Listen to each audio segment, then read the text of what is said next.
In my past life, my boyfriend got into a car accident while street racing with his childhood friend.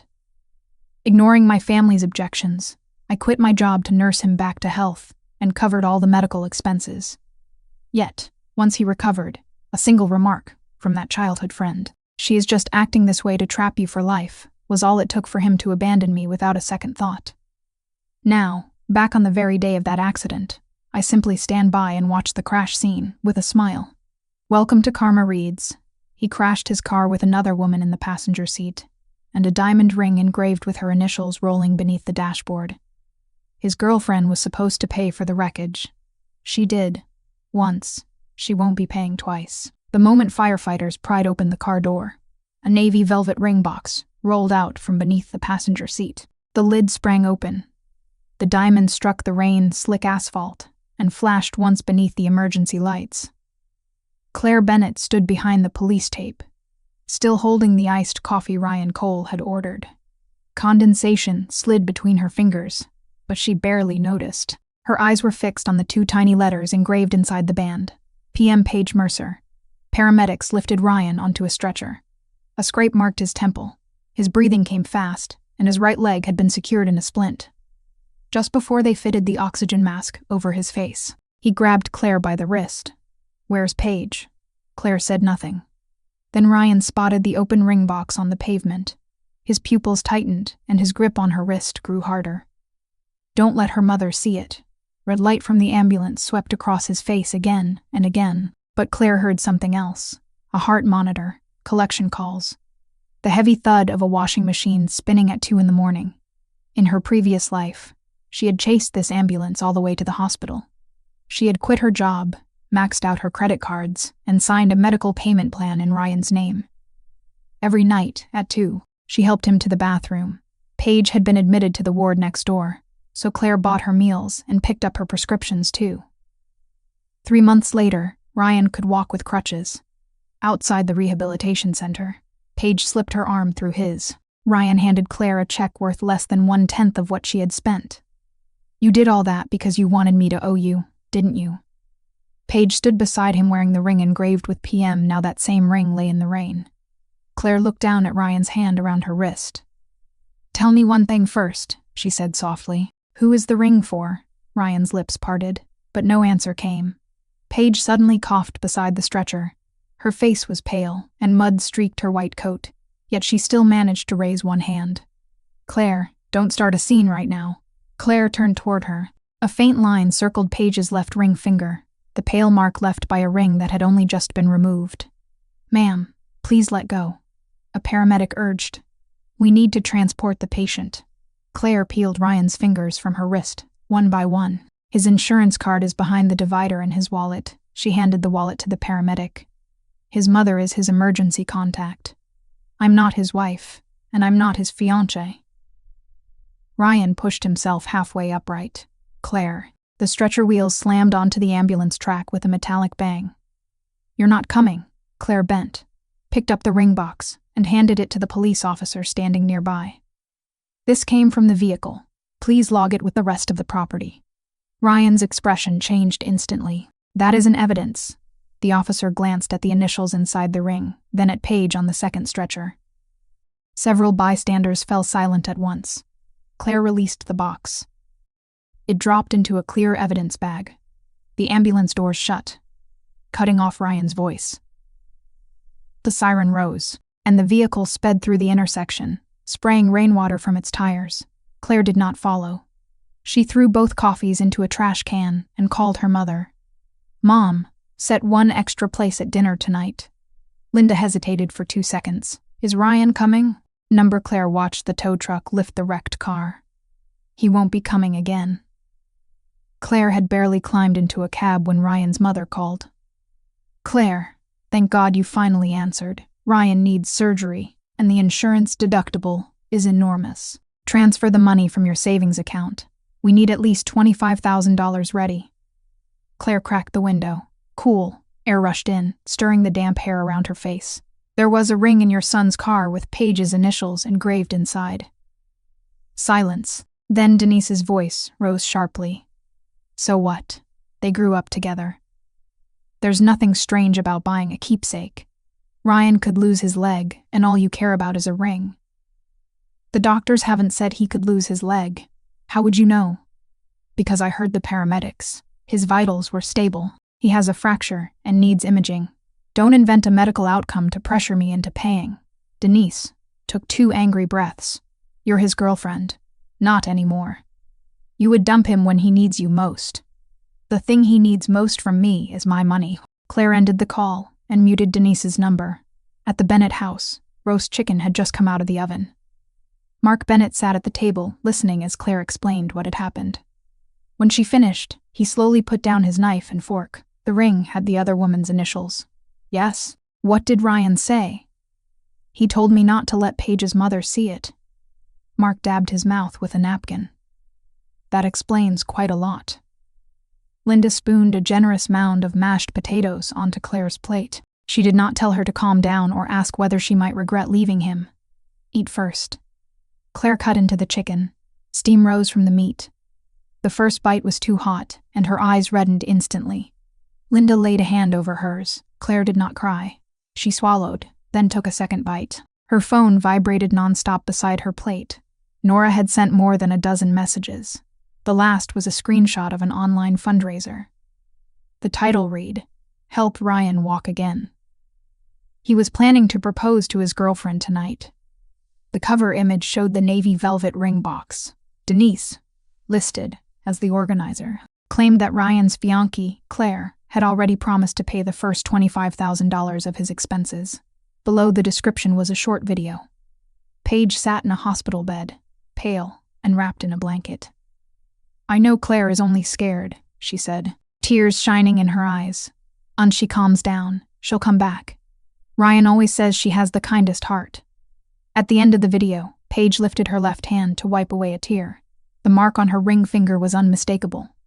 The donations climbed by the second. $3,000, $4,200, $5,800. Claire screen recorded the entire page, saved the link, and captured the exact publication time. Then she emailed Denise a formal demand to remove her name, photograph, and the false promise of payment immediately. The moment she sent it, a voice message arrived from Ryan's number. A hospital monitor beeped in the background. "Claire, Paige already explained the ring. Stop pressuring her. Mom says you should pay first. We can talk about everything else after my surgery." Claire listened to the whole recording and saved it in a folder. A text from Paige arrived a second later. "Don't treat a ring like it matters more than a human life. Pay the bill, and I'll give Ryan back to you."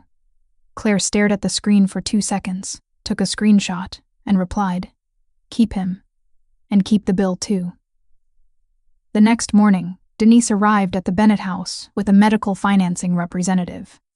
The man wore a crisp suit and held a tablet. Denise shouted through the screen door, "Claire only has to sign. They won't take the money immediately." Linda did not open the door. "Hold the paperwork up." Denise blinked. "What? Let the doorbell camera get a clear picture. You came to process documents, didn't you?" The man instinctively stepped back. By the time Claire arrived, Denise had been standing on the porch for 20 minutes. A lawnmower next door had gone quiet, and 2 curtains across the street had lifted by an inch. "There you are." Denise rushed down the steps and thrust the tablet at her. "Ryan had surgery last night. He's in so much pain he can't sleep.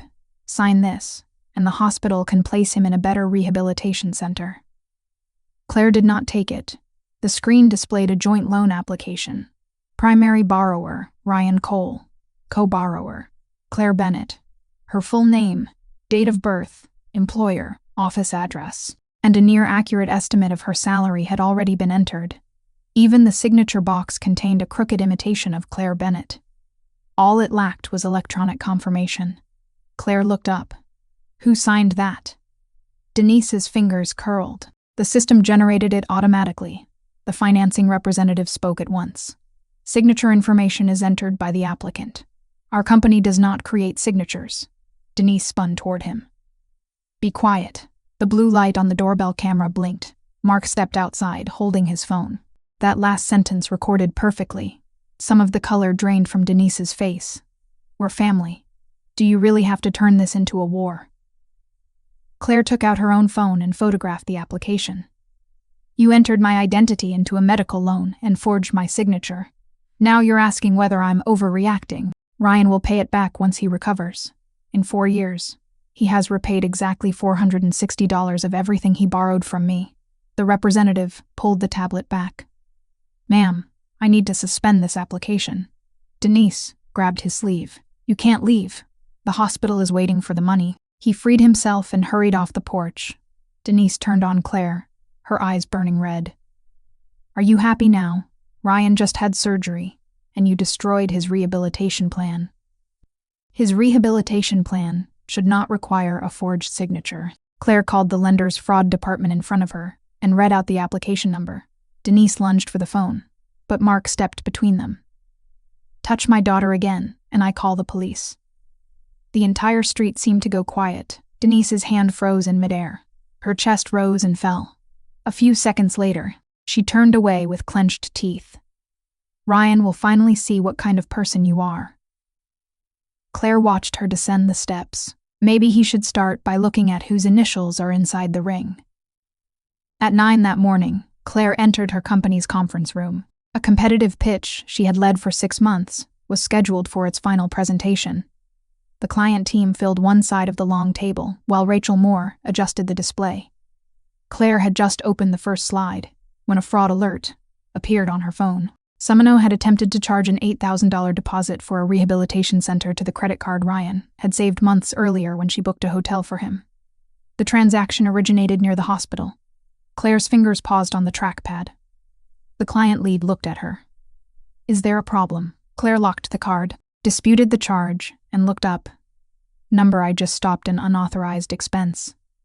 Rachel glanced at her, but asked no questions. Halfway through the presentation, someone knocked at the conference room door. The receptionist stood outside, looking pale.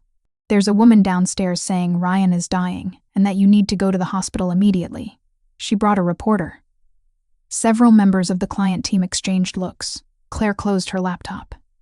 Denise had brought the fight into her workplace, but instead of walking toward the door, Claire set the presentation remote in the center of the table. Give me 3 minutes. She moved to the window and called the hospital's nurses station. After confirming that Ryan was stable and in no immediate danger, she asked to be transferred to his room. Ryan answered quickly. Claire, why did you freeze the card? Because it belongs to me. The rehab center needs a deposit, so your mother forged my signature and used my credit card. She panicked.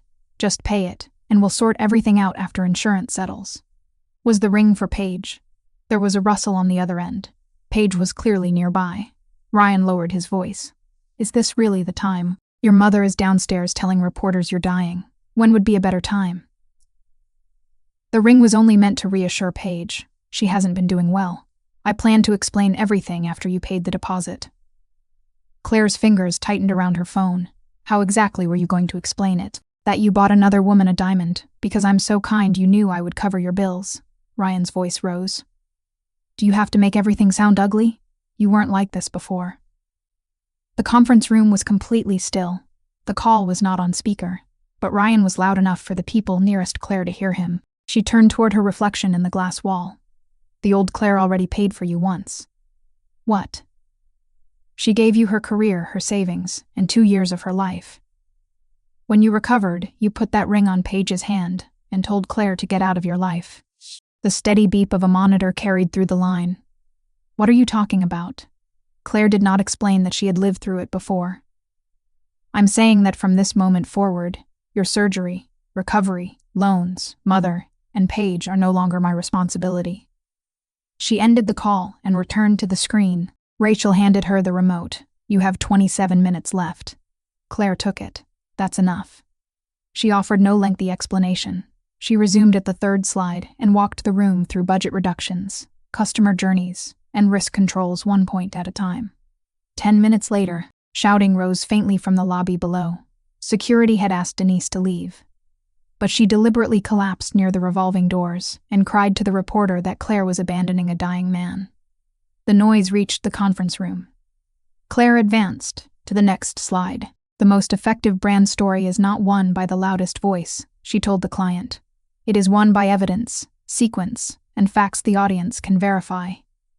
40 minutes later, The client lead stood and shook her hand. "We'll sign next week." The door had barely closed behind the client team when Claire's knee struck the edge of a chair. She caught herself against the table and stopped breathing for 2 seconds. Rachel slid a bottle of water toward her. "The video from downstairs is already online." On screen, Denise sat on the floor, crying. Paige, still dressed in white, stood behind Ryan's wheelchair. Ryan looked pale as he faced the camera. "I only wanted to see Claire," the caption read. After his crash, she froze the credit card that could save him. The view count climbed by thousands every time the page refreshed. Paige commented, beneath the video, "I won't leave him. Someone has to stay." Claire unscrewed the water bottle and took one sip. Nora called immediately. "Don't say anything. Just listen," she said at machine gun speed. "That video wasn't filmed by a random bystander.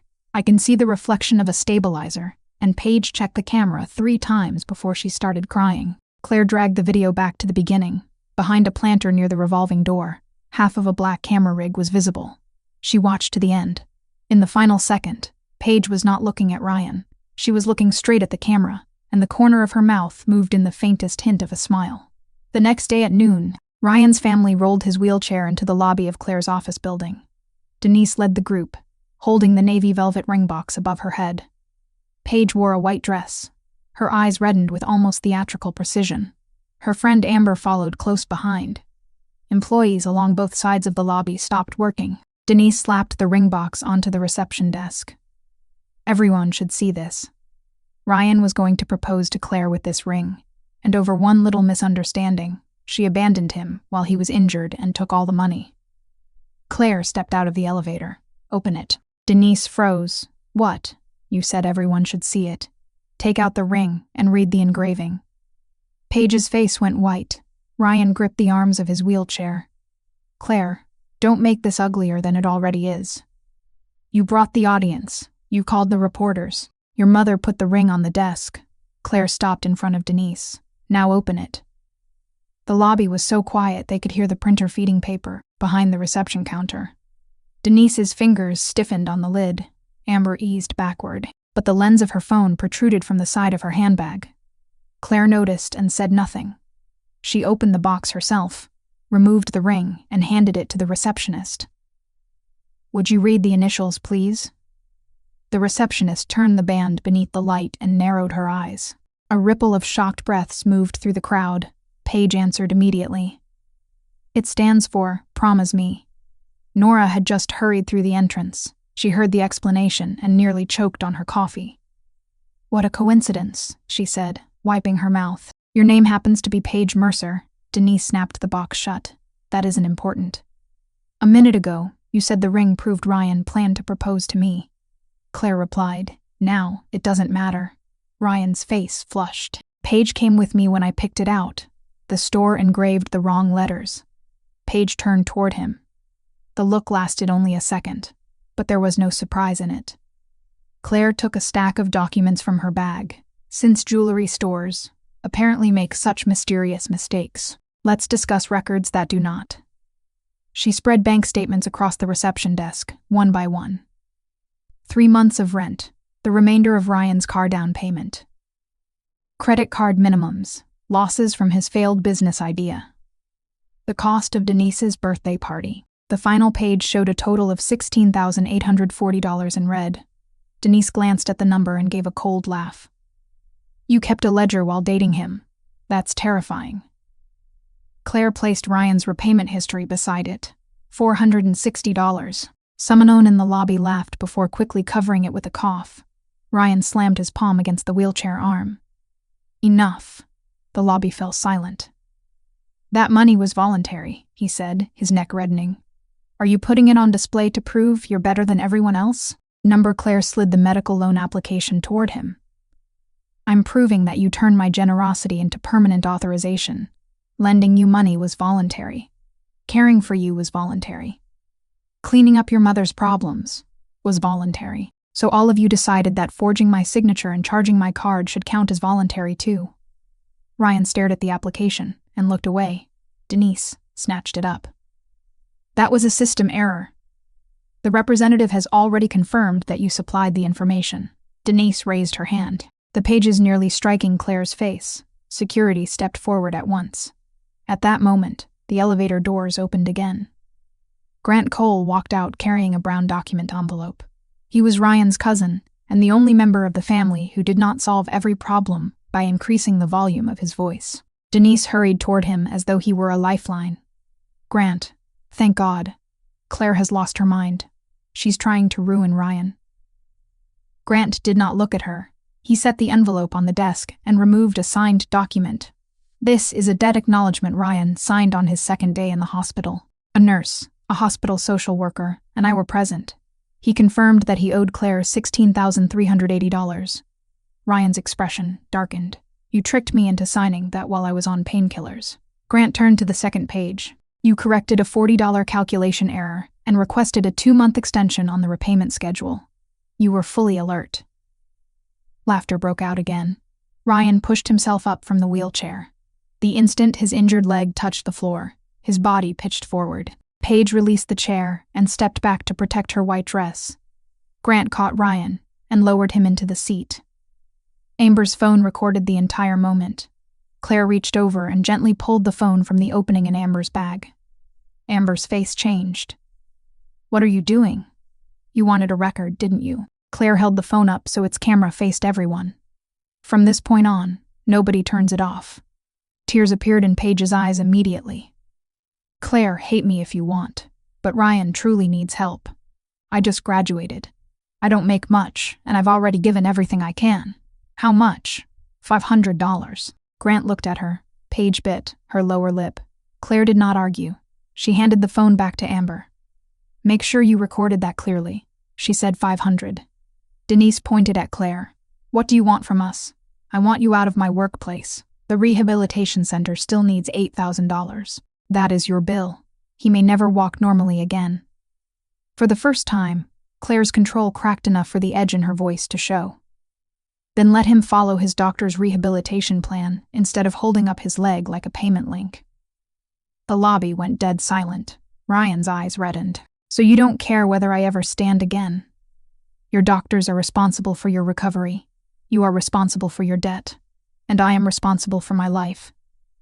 Claire turned to security. "Please escort them out." As the wheelchair rolled toward the revolving doors, Paige looked back. Tears still clung to her lashes, but her eyes had gone hard and cold. Grant did not leave with the others. He placed a rehabilitation center payment summary on the desk. The payer's name appeared 3 times. Paige Mercer. Total paid, $4,300. Claire looked up. She said 500. "That's why I stayed."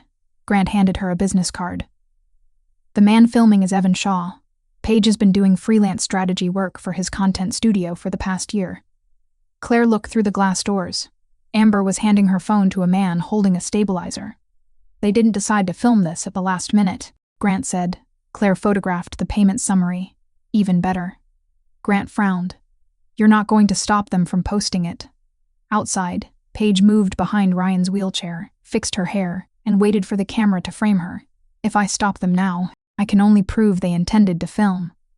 Claire closed the folder.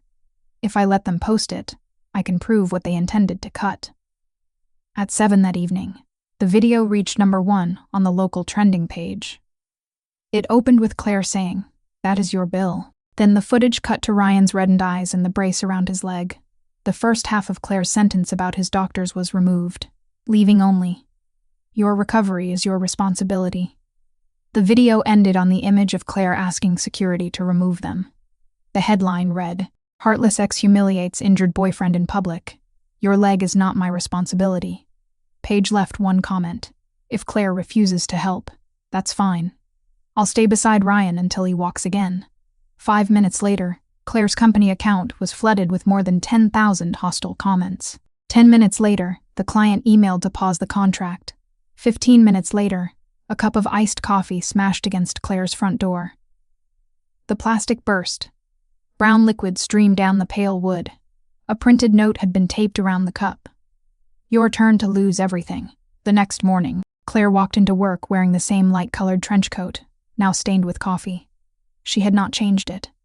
3 people waited outside the entrance with their phones raised. A young woman rushed forward, pushing the camera almost into Claire's face. Did you really refuse to pay for your boyfriend's life-saving treatment? He is not my boyfriend. So you dumped him the second he had an accident. Another person squeezed in from the side. Sources say you froze his credit card and deliberately delayed his rehabilitation.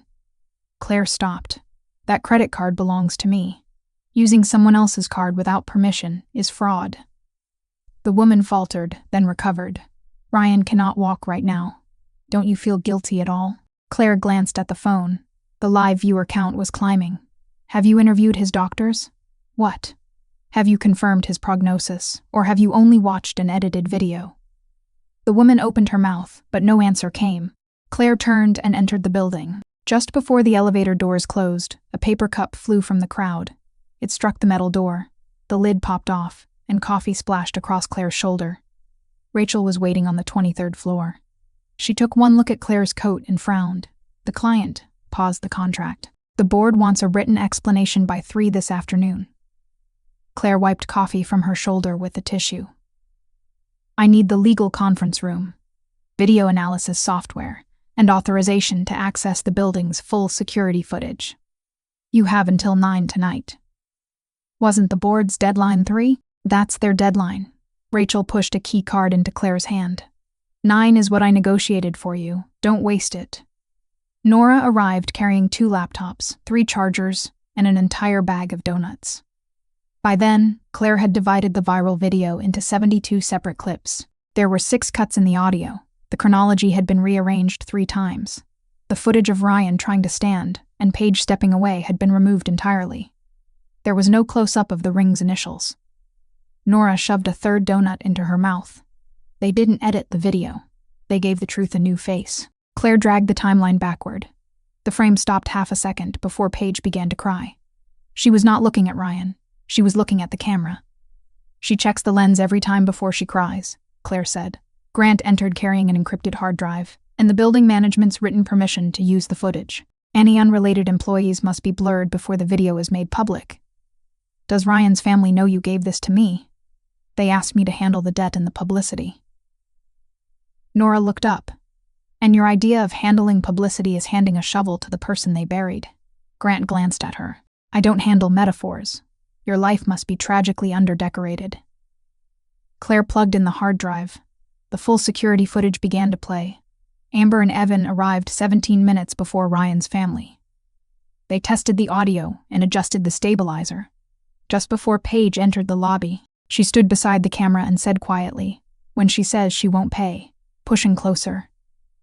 Denise asked, "When do I start crying?" Paige straightened the collar of her coat. "When she mentions the money." Only the sound of the computer fan remained in the conference room. Nora slowly lowered her donut. I take back what I said. This isn't giving the truth a new face. This is manufacturing a lie with editing software. The footage continued. After security escorted them outside, Paige stood by the glass and reapplied her lipstick. Amber asked what they would do if Claire never cried. Even better, Paige said, studying her profile in the reflection. She'll look like a monster. Grant's jaw tightened. Claire paused the recording and opened her email. She sent Paige 3 questions.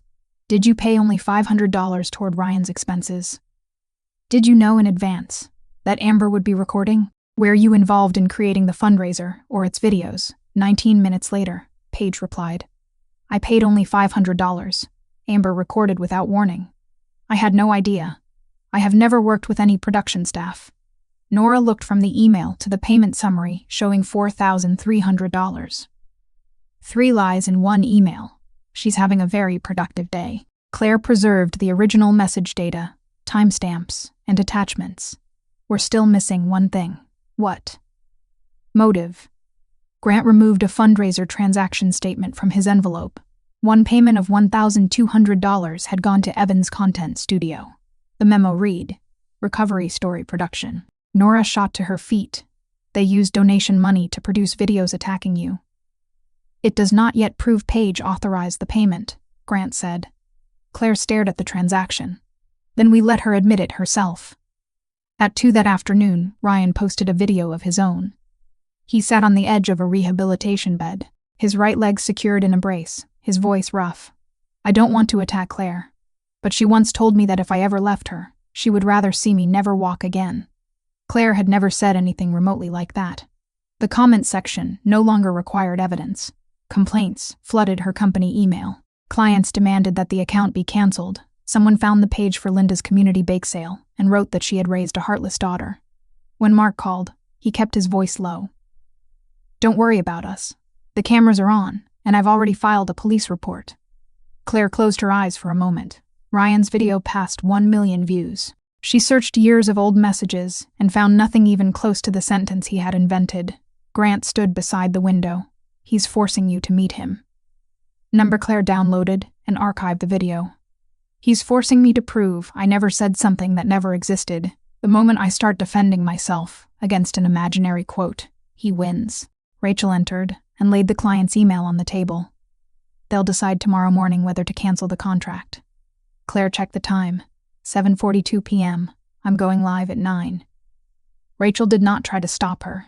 "The company will not endorse you, and I will not use the company as a shield." At 8:15, Claire posted the livestream announcement.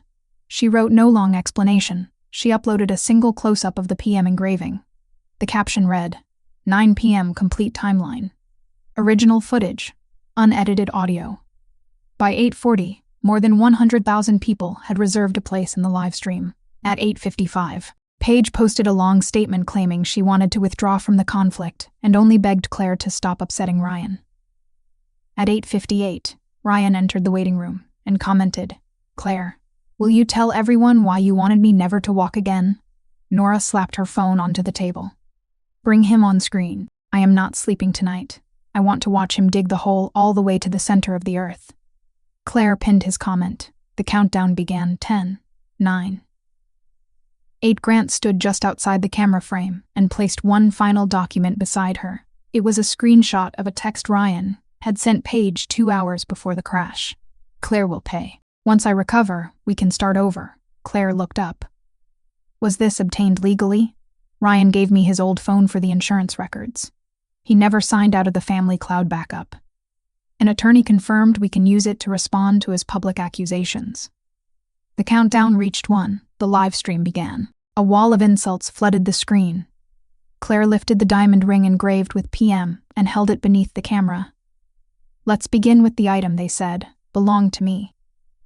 30 seconds into the broadcast, more than 150,000 people were watching. The comments raced past. A heartless woman finally showed up. "Explain why you threatened an injured man. Paige is 100 times kinder than you." Claire did not disable the chat. She placed the ring on a black tabletop and zoomed in until the initials were perfectly clear. "The fundraiser," says Ryan, "intended to propose to me on the night of the crash." She raised her left hand. The only ring she wore was the graduation ring her mother had given her. "This diamond is engraved with Paige Mercer's initials. At the accident scene, Ryan told me not to let Paige's mother see it." The comments slowed. PM began appearing over and over. Paige's verified account entered the stream and wrote that the letters stood for "Promise Me." Claire did not argue. She played the first piece of original footage, body camera video from the officer at the crash scene. Ryan's voice came through clearly. "Don't let her mother see it." Then Claire paused on the mark around Paige's ring finger. The chat exploded. Claire advanced to the next file. Second, the so-called life-saving expenses. The medical loan application filled the screen. Claire's name, income, and forged signature were already entered as co-borrower. Then she played the porch recording. The financing representative said the applicant's family entered the information. Denise told him to be quiet. The viewer count jumped past 220,000. Claire displayed the credit card fraud alert and played Ryan's voice message. "Mom said you'd handle the deductible. Don't fight her on this." Ryan immediately requested to join the live stream. Claire accepted. The screen split in half. Ryan sat in a living room with a pair of crutches beside him. He looked paler than he had in his edited videos. "Claire, is it legal for you to put my medical information online? I have not shown a diagnosis, account number, or private medical record. I have shown the loan your family opened using my identity and the messages in which you demanded that I pay. You know how much pain I was in." "Yes, and you still froze the card. It was my card." Ryan struck the arm of the sofa. "You never used to act like this." His voice carried through the stream. Even the chat seemed to pause. Claire looked directly at him. What did I used to do? No matter what happened, you fixed it. The rent, the car, Mom's problems, everything. You can afford to help. Why did you have to change when I was the one who got hurt? Claire did not smile. She asked him, one question at a time. Who was driving? I was. Who invited Paige? I did. Who bought the ring? Ryan said nothing. Who applied for the loan? Mom was helping me. Whose name was used as the borrower? Ryan's mouth twitched. Claire leaned slightly closer to the camera. You did not want a girlfriend. You wanted someone who would pay the bill every time you made a bad choice. His face reddened. That's not what I meant. You already finished the sentence for me. She disconnected him. The comments began to change. Wait. He just admitted she paid for everything. He had a girlfriend and bought his childhood friend a diamond. Why was her signature on the loan? Claire began playing the full lobby footage. Amber and Evan arrived early to test their equipment. Paige said, when she says she won't pay, push in. Denise asked, when do I cry? Paige answered, when she talks about the money. 19. The sentimental piano music from the viral edit was gone. There was no slow motion, no dramatic captioning, no carefully chosen close-up, only the hum of the air conditioning, the sound of footsteps, and the plain voices of people planning when to cry. The viewer count passed 300,000. Paige requested to join. Claire accepted. Paige appeared on the right side of the screen. Her eyes were swollen, and her voice trembled. I only wanted a record of what happened. I never told anyone to edit the footage, and I never expected it to spread. Claire opened Paige's email from earlier that afternoon. You wrote that you did not know Amber would be recording. Paige bit her lip. I was scared. I said the wrong thing. You also wrote that you paid only $500. I did not want to brag about helping. The rehabilitation payment summary appeared. $4,300. Claire continued. Why did you publicly claim you had no money while demanding $8,000 from me? Because you can afford it. Paige's voice suddenly sharpened. The softness cracked away. You have a job, savings, and parents who support you. Ryan was hurt. What would it have cost you to pay a little more? You always did before. The chat went still for less than a second, then erupted. Claire watched her. So you believe that because I paid in the past, I was obligated to keep paying? That is not what I meant.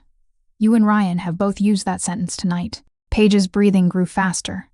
At least I stayed with him. You never even went to the hospital. Claire opened the text sent before the accident. Ryan to Paige, Claire will pay. Once I recover, we can start over. The color vanished from Paige's face. Ryan returned to the live stream and repeatedly requested access. Claire ignored him. Paige stared at the message, her lips trembling. That is fake. Grant slid the attorney's verification letter into frame. Claire displayed the source of the message, the cloud backup timestamp, and the record showing when the data had been preserved. You may challenge it through an attorney, she said. Do not try to cry it away in the comments. Paige suddenly turned toward the chat. Ryan, you told me that. You said Claire would come back. You said once she paid for the most expensive part of treatment, we could move away together. The live stream seemed to lose all sound. 2 seconds later, Ryan's connection opened automatically. He had not even adjusted the camera. The image shook violently. Paige, shut up. Why? She shouted through tears. Now this is all my fault. You bought the ring. You sent the text. Denise told me to wear white because it would make me look more sympathetic. The comments became unreadable. Denise entered from her own account and accused Paige of planning the videos. Paige fired back immediately. You paid the content studio with the fundraiser money, Denise replied. You said a professional video would make Claire come back. Ryan shouted both their names from his screen. All three spoke at once, blaming one another until their voices became a wall of noise. Claire did not interrupt. She simply held the fundraiser statement up to the camera. A $1,200 payment to Evan's studio. Memo. Recovery Story Production. Ryan finally understood. You used my medical fundraiser to make those videos. Paige snapped toward him. You shared them 3 times. You never asked where the money came from. Because you told me the video was true. What part was not true? Claire refused to pay, didn't she? Ryan opened his mouth, but nothing came out. Claire muted every other participant. For the first time in several minutes, hers was the only voice in the live stream. "I did not refuse to pay because Ryan was injured," Claire said. "And I did not refuse because Paige was in the passenger seat." She gathered the loan application, transfer records, and messages into a neat stack. "I refused because the debt was not mine. Consent in a relationship does not renew itself automatically. It does not carry forward from one favor to the next until one person has been emptied out." She looked directly into the camera. "Do not harass Ryan, Paige, Denise, or their families. Do not post addresses. Do not contact the hospital. I am asking for 3 things only. Remove my name and photograph. Retract the false statements, and return any donations used improperly." The viewer count stopped at 480,000. Claire ended the connections. Just before the screen went black, Paige's final scream carried through. "Ryan, you said you would choose me." Claire ended the broadcast. The conference room fell abruptly silent. Nora sat nearby, still holding the same donut she had picked up at the beginning of the stream. She exhaled slowly. "I had an entire list of insults ready." Claire leaned back in her chair. Only then did her fingers begin to shake. Grant placed a glass of warm water in front of her. "You did not need them." Her phone vibrated. The client lead had sent an email. It contained only 2 lines. "We reviewed the complete record. Tomorrow at 10 a.m. We would like to reopen contract discussions." By noon the next day, the fundraiser had been frozen. The platform announced that the organizer had used a third party's name and photograph without permission and had spent part of the medical donations on content production. Funds that had not yet been distributed were returned to donors. The remaining expenses were placed under review. Denise deleted every post she had made, but silence did not follow. Paige released Denise's messages telling her to cry harder. Denise responded by publishing Paige's conversations with Evan about possible video titles. Ryan called back and forth between them until he finally threw his phone onto the rehabilitation center pillow. When a nurse entered, he was shouting into an empty room. "None of you even asked whether I wanted to be filmed." But he had personally shared the video 3 times during its first hour online. Claire took no part in their newest argument. At 10 that morning, she sat across from the client team. The client lead placed the suspended contract on the table. "We need to confirm one thing. If another controversy appears, can you guarantee that your personal life will not affect this project?" Claire did not say, "Nothing will ever happen again." Instead, she pushed forward a revised crisis management plan. "I cannot guarantee that other people will never create a controversy. I can guarantee that every approval, original file, and decision will be traceable. Every piece of content will preserve its context, and every major risk will have a backup plan." The client lead turned to the final page. 480,000 people watched your live stream.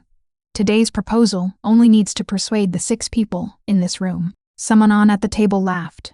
30 minutes later, the contract was signed. 23 after the client left, Rachel placed a new access card in front of Claire. "Associate Director of Strategy. Effective next month." Claire picked it up. "What is the salary?" Rachel raised an eyebrow. "After everything that happened last night, that is your first question." "This time, I am not solving problems for free." Rachel laughed and handed her the compensation package.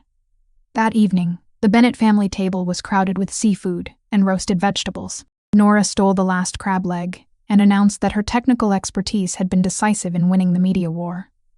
Mark lifted his glass. To decisive technical expertise. Linda tapped the edge of Nora's plate. Decisive technical expertise has eaten half the table. Everyone laughed. Claire's phone vibrated. Ryan had sent an email. He had sold the repaired car, and the first $6,000 payment had been deposited into the repayment account. The remaining balance would be paid monthly. At the end of the message, he wrote, "I used to think you solved my problems because you liked being needed." Claire stared at the words for a long time. She did not reply. She archived the email. 3 weeks later, the platform's investigation closed. Ryan's family repaid the fundraiser money that had been used improperly. Denise received a formal warning. Paige's content partnership account was suspended, and she and Ryan turned completely against each other during the investigation. Ryan accused her of destroying his reputation. Paige answered, "If you had not assumed Claire would pay, what story would I have had to film?" Their intimacy had survived on one shared habit: spending Claire's time, money, and emotional labor. Once Claire stepped away, they were forced to face each other. On Friday afternoon, Claire attended the launch reception for her company's new project. She had just stepped down from the small stage when a disturbance rose near the entrance. Ryan stood there with a single crutch. He could walk on his own now, though his steps were still stiff. In one hand, he held the navy velvet ring box. Security blocked his path. "I only need 2 minutes," he called to Claire. "I'll leave after I say what I came to say." Several guests recognized him. Phones rose around the room. Claire walked over, but did not ask security to move. "Say it." Ryan opened the box. The PM ring lay inside. The initials had been scraped away, leaving 2 shallow scars in the metal. "I changed it," he said. "There's nothing inside now." Claire looked at the scratches. "And Paige and I are over. I finally understand who was truly there for me." Whispers moved through the crowd. Ryan stepped closer. "Let's start again. I will repay everything, and I will make up for what I did. I was confused before." Claire took the ring box. Hope flashed in his eyes. 25. Claire turned and placed the box on the charity table beside them. A sign on the table read, "Local Women's Career Restart Fund." "Please have this appraised," she told the volunteer. "Sell it and make the donation in Ryan Cole's name." Ryan's face changed. "You bought that ring for Paige. Scraping away the initials does not make it mine." He tightened his grip on the crutch. "I apologized. What else do you want from me?" Claire met his eyes. "I want you to understand that an apology is not a remote control. You cannot press a button and expect everyone to return to the place where you left them." Before he could answer, the sharp rhythm of high heels crossed the lobby. Paige rushed inside wearing oversized sunglasses, but they could not hide the redness around her eyes. She saw the ring box on the charity table and laughed. "You messaged me last night asking whether we could meet, and today you're here begging her to take you back." Ryan turned sharply. "You followed me. You used my ring to propose to someone else. I thought I deserved to see it." Every phone in the room turned toward them. Ryan told her in a low voice to leave. Paige pulled out her phone instead and displayed the message he had sent the night before. "You said Denise was forcing you to come to Claire. You said if Claire withdrew the complaints, your family's insurance problems would disappear." All the color left Ryan's face. Claire stepped aside. "You two have plenty to discuss." She nodded to security. "Please continue the conversation outside." Security escorted them toward the entrance, one on each side. Ryan kept looking back at Claire, but Paige had already grabbed the sleeve of his jacket and demanded to know how many women he had promised to start over with. The revolving door turned. Their voices disappeared behind the glass. Nora approached with a glass of champagne, her eyes bright. "I admit it. For 3 seconds, I considered getting popcorn." "Only 3. I spent the rest of the time recording." Claire held out her hand. Nora immediately hid her phone behind her back. "The company's security system will preserve the full version," Grant said from nearby. He wore a black suit. For once, he carried no document envelope and none of Ryan's unpaid bills. Claire looked at him. "You're not here to clean up another disaster. Today, I'm an invited guest." "Who invited you?" Across the room, Rachel lifted her glass. The corner of Grant's mouth moved. Apparently, it was not a secret. After the reception, Claire and Grant walked to a restaurant on the corner. Grant ordered the hottest fried chicken on the menu. After one bite, his ears turned red. Claire watched him finish a second glass of ice water. "You can switch to the regular spice level. Unnecessary. You're sweating." "The room is warm." The server placed the check between them. Grant did not reach for it immediately. Claire did not wait for him to. They extended their hands at the same time, and their fingertips touched on the leather bill folder. "Half and half?" Grant asked. Claire studied him for 2 seconds, then set her card down. "This half is my choice." Beyond the restaurant window, the city lights came on one by one. A notification appeared on her phone. Ryan's automatic debt payment had been received. Claire dismissed it and turned the phone face down on the table. In her previous life, her future had ended beneath a bill that could never be paid. In this life, the balance was finally 0. Her story was only beginning. "Oh, this one is special. Let me pour myself something strong." Let's talk about Ryan Cole, a man so profoundly useless that his entire recovery plan depended on a woman he was actively betraying.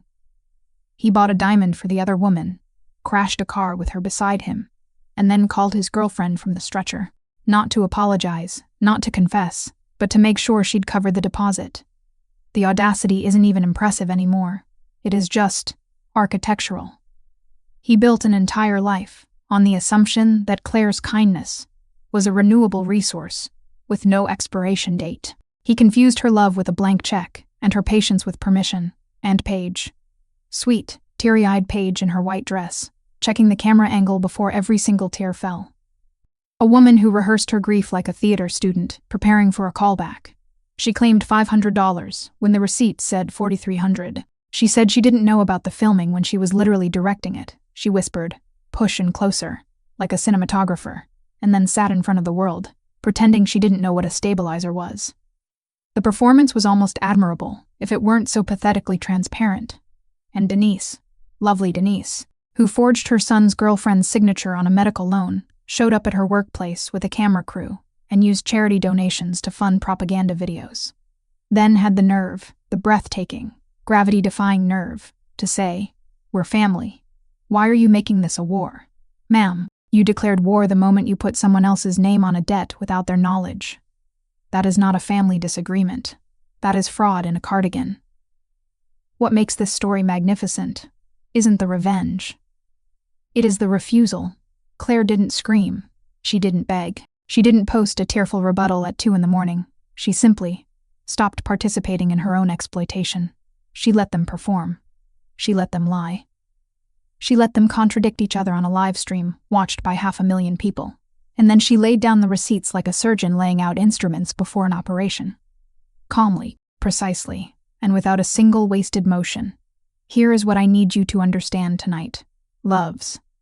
Generosity is beautiful.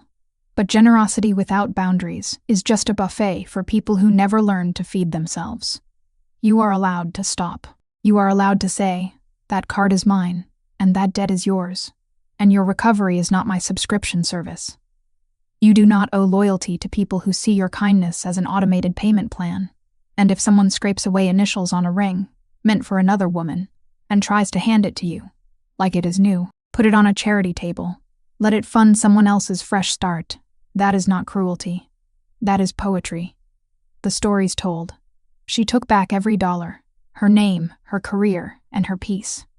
The balance is finally zero, and the only story left to write is her own. Now it is your turn. Are you ready to rewrite your script?